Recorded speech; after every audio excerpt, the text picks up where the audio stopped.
اور 7 جولائی کو جو ہے یہ سارا معاملہ آج کی تاریخ میں ہونا ہے مسجد جمکران میں، اور وہاں یہ صبح کے ٹائم آج یہ ہوگا جی۔ اور جمکران کی امپورٹنس میں نے آپ کو بتا دی ہے کہ مسجد جمکران امپورٹنٹ ہے ایران کے مذہبی حوالوں سے، اور یہاں ایک عدد سرخ پرچم لہرایا گیا ہوا ہے، اور سرخ پرچم کا یہاں مطلب یہ ہے کہ کسی شہید کا ابھی بدلہ پورا نہیں ہوا، وہ بدلہ انہوں نے لینا ہی لینا ہے۔ تو ادھر یہ چیز ہے جی۔ اب آؤں ذرا مختلف چیزوں کے حوالے سے جی۔ پہلے ذرا نیتن یاہو کی گفتگو آپ کو بتانی ہے جی۔ میں نے بولا درد سب کو بڑا محسوس ہوا ہے۔ نیتن یاہو نے ٹرمپ سے ریکویسٹ کی ہے، زور دیا ہے کہ وہ ترکی کو نا F-35 جہاز نہ دے، کیونکہ اس کو پتا ہے کہ ترکی کی طرف سے ان کو خطرہ ہے۔ ترکی نے خیر جو رول ابھی پلے کرنا تھا کیا، خود ڈونلڈ ٹرمپ صاحب اس کا شکریہ ادا کریں گے، ترکی کا شکریہ کہ اس نے میرے اور ایران کے بیچ میں نہیں آیا۔ تو نیتن یاہو کو بڑے اچھے سے پتا ہے کہ جب بھی کبھی کوئی ہارڈ ٹائم دے گا خطے کے اندر تو وہ ترکی دے گا۔ تو اسرائیلی وزیر نیتن یاہو نے امریکہ پر زور دیا ہے کہ ترکی کو F-35 لا کر طیارے فروخت نہ کریں۔ ان کا کہنا ہے کہ ایسا کرنے سے خطے میں طاقت کا توازن خراب ہو جائے گا، یعنی طاقت کا، کیونکہ اس کے پاس بھی F-35 امریکہ سے دیے ہوئے، تو پھر F-35 ٹو F-35 کیا کریں گے؟ ویسے ایران نے ثابت کر دیا کہ ایئر فورس کوئی چیز نہیں ہے، ایروسپیس ٹیکنالوجی سب کچھ ہے، ڈرون کی شکل میں، میسائلز کی شکل میں، اور ایران اس پہ فخر کرتا ہے۔ کل میں تھا نا اس یونیورسٹی کے اندر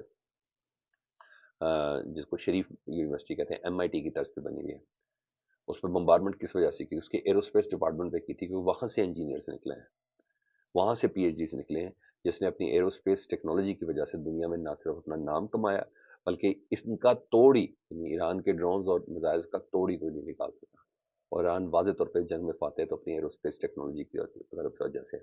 تو یہاں یہ چیز ہے۔ ادھر ڈونلڈ ٹرمپ صاحب گفتگو کر رہے ہیں، میں نے بولا کہ دماغ پہ کے سوال ہے کہ یہ ہوا کیا، یہ ہو کیا رہا ہے میرے ساتھ؟ تو ایک ایک چیز تو ظاہر بات پہنچ رہی ہے کہ ڈونلڈ ٹرمپ کو بیوقوف آپ لوگ نہ سمجھیں۔ اچھا، ڈونلڈ ٹرمپ کہتا ہے کہ میں سنتا ہوں کہ وہ بہت اچھا کر رہے ہیں ایران کے بارے میں، کہتا ہے لیکن حقیقت یہ ہے کہ وہ بالکل بھی اچھا نہیں کر رہے، وہ بے حد چاہتے ہیں کہ ایک معاہدہ ہو جائے، انہوں نے دے آر ڈائنگ فار، ادھر ایران میں تو ایسی خدا کی قسم ایسی کوئی چیز نہیں ہے، تو وہ معاہدہ کرنا چاہ رہے ہیں، نو ایسا کچھ بھی نہیں ہے۔ یہ وہی ڈونلڈ ٹرمپ تھا نا جس نے کہا تھا کہ وہ وینزویلا بھاگ گئے ہیں خامنائی صاحب، یہ وہی تھا نا جنہوں نے کہا کہ جی مشتبہ خامنائی صاحب روس چلے گئے ہیں۔ یہ ساری باتیں ویسٹرن میڈیا ہی تھا نا، تو اس لیے ان کی باتوں کو میں اتنا سیریس لیتا نہیں ہوں۔ ٹرمپ کہتے ہیں یا تو ہم ایک معاہدہ کریں گے یا پھر ہم باقی کام مکمل کریں گے، یعنی پھر دھمکی۔ ٹھیک ہے، اسے مکمل کرنا کوئی مشکل کام نہیں ہوگا، وہ یہ کہہ رہے ہیں سر اتنے کروڑوں لوگوں کو مارنا اتنا آسان کام بھی نہیں ہوگا۔ تو اور یہ سب ٹرینڈ 18 سال کی عمر تک کمپلسری ہے جی، 18 سال کی عمر کے فوراً بعد 2 سال کی ملٹری ٹریننگ، اس لیے پوری ایرانی مرد ہی سارے فوجی ہیں۔ تو یہ معاملہ ہے، انہوں نے کہا میں معاہدہ کرنا زیادہ پسند کروں گا کیونکہ میں 9 کروڑ 10 لاکھ لوگوں کو متاثر نہیں کرنا چاہتا ہوں۔ کیا کرو گے یار، یہ سب گیدڑ ببکیاں ہیں، ہم 1 گھنٹے کے اندر ان کے پل گرا سکتے ہیں۔ یہ ٹرمپ صاحب دھمکیاں دے رہے ہیں کیونکہ اس کو پتہ چل گیا، تو ایران نے میسج جس طریقے سے دیا ہے پبلک نے گیدر ہو کے ان تمام تھریٹس کے باوجود کہ ایران کا سٹینڈ کرتا ہے، تو غیر معمولی ہے، اس میں کوئی شک نہیں ہے۔ وہ کہتے ہیں ہم ان کی توانائی کی فراہمی بند کر سکتے ہیں، ان کے وہ تمام بڑے جدید خوبصورت پلانٹس تباہ کر سکتے ہیں جو انہوں نے تعمیر کیے ہیں۔ اس وقت ان کے پاس کوئی پیسہ ہے نہیں ہے اور ہم نے انہیں کوئی رقم نہیں دی۔ میرے خیال میں صرف دوپہر کے ایک مختصر حصے میں ان کے تمام بجلی گھروں بجلی پیدا کرنے والے پلانٹس کو تباہ کر سکتے ہیں، پلانٹ ختم ہو جائے گا، اور یہ بات اچھی طرح جانتے ہیں۔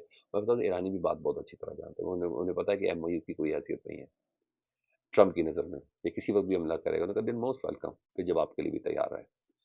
اور میں ایک بات تو ایک سسپیشیس سا کچھ ہے ایران کے پاس، جو میں ایران کے اندر رہ کے ان لوگوں سے بات کر کے، کیونکہ میری IRGC کے کچھ کمانڈر سے بھی گفتگو ہوئی، میری ایران کے میئر سے بھی گفتگو ہوئی، میری کافی ڈگنیٹری سے بھی گفتگو ہوئی، اور صبح مرندی صاحب کی ایک عدد کانفرنس ان کے ساتھ بھی انٹریکشن ہے، ان سے بھی ہم بات کریں گے۔ یہ کہہ رہے ہیں کہ ابھی بہت کچھ ہے ہماری پاکٹ میں، بہت کچھ ہے ہماری پاکٹ میں، جس کا اندازہ میرا خیال ہے اتنا ہے، تو کر کے دیکھ لیں فل فلیج، تو پھر وہ بھی بہت اچھے سے جواب دے دیں گے۔ ٹرمپ کہتے ہیں اسٹیٹ آف ہارمز پہلے شاید کسی نے اس کا زیادہ نام بھی نہیں سنا تھا، لیکن یہ ایک بہت بڑی دولت ہے پانی سے گزرنے والی، تو اس کو اس امپورٹنس کا پتہ ہے۔ انہوں نے کہا میں صرف ایک مقصد کے لیے کاروائی میں گیا تھا۔ اب سنیں اب کیسے اپنی الٹی خود کھا رہا ہے۔ انہوں نے کہا میں صرف ایک مقصد کے لیے کاروائی میں گیا تھا، ایران کے پاس جوہری ہتھیار نہیں ہونا چاہیے۔ ایران نے تو کبھی بھی نہیں کہا، ہاں اب ایرانی لوگ کہتے ہیں کہ ہونا چاہیے۔ اب یقین جانے ایرانی لوگ کہتے ہیں، وہ ہمیں کہتے ہیں کہ آپ بہت خوش قسمت ہے۔ اب یقین جانے ہماری رسپیکٹ بھی اس وجہ سے بہت زیادہ کرتے ہیں کہ آپ کے پاس جوہری طاقت موجود ہے، یہ بات ماننی پڑے گی۔ پاکستان بہت رچ ہے کیونکہ اس کے پاس جوہری طاقت ہے، وہ سیکیور تو ہے۔ کہتے ہیں میں صرف ایک مقصد کے لیے کاروائی میں گیا تھا، ایران کے پاس جوہری ہتھیار نہیں تھے، میں حکومت کی تبدیلی نہیں چاہتا، حالانکہ خود ہی کہتا ہے میں نے رجیم چینج کر دیا، میں نے ایران کا ایٹمی پلانٹ تباہ کر دیے، میں نے وہ کہتے ہیں وہ ڈسٹ نیوکلیئر ڈسٹ کے حوالے سے نکالا، میں نے میزائل ٹیکنالوجی فوج نیوی ایئر فورس سب برباد کر دی، اب کیا کہتے ہیں؟ میں تو اس مقصد کے لیے کاروائی میں گیا تھا، ان کے پاس جوہری ہتھیار نہیں چاہیے، میں حکومت کی تبدیلی نہیں چاہتا، ہی سیڈ۔ ہاں اگر جو کچھ ہو رہا ہے تو اس میں حکومت کی تبدیلی ہے، رجیم چینج ہو چکا ہوا ہے، وہ یہ کہہ رہے ہیں اچھا چینج ہو چکا ہے تو پھر بتائیں یہ کروڑوں سڑک پہ کیا کر رہا ہے؟ تو میرا خیال ہے اپنی عوام ان کی بھی اتنی بیوقوف نہیں ہے، کیونکہ میری ویسٹرن میڈیا اسپیشلی امریکی میڈیا کے لوگوں سے بھی بات ہوئی ہے، تو وہ تو اس کو کہتے ہیں کہ بیوقوف ہے، کوئی ایک پوائنٹ نہیں بتاتا کہ ٹرمپ نے اس جنگ سے کیا حاصل کیا ہے، کوئی ایک پوائنٹ نہیں بتاتا۔ یہ اپڈیٹ سی میں نے کہا آپ کو آگاہ کر دوں۔ نیکسٹ ویلاگ میں ہم مشہد کی طرف روانہ ہو جائیں گے اور پھر وہاں سے بھی آپ کو رپورٹ کریں گے۔ مجھے یاد دیں، اپنا بہت خیال رکھیں جی، اللہم صلی علی محمد وعلی محمد۔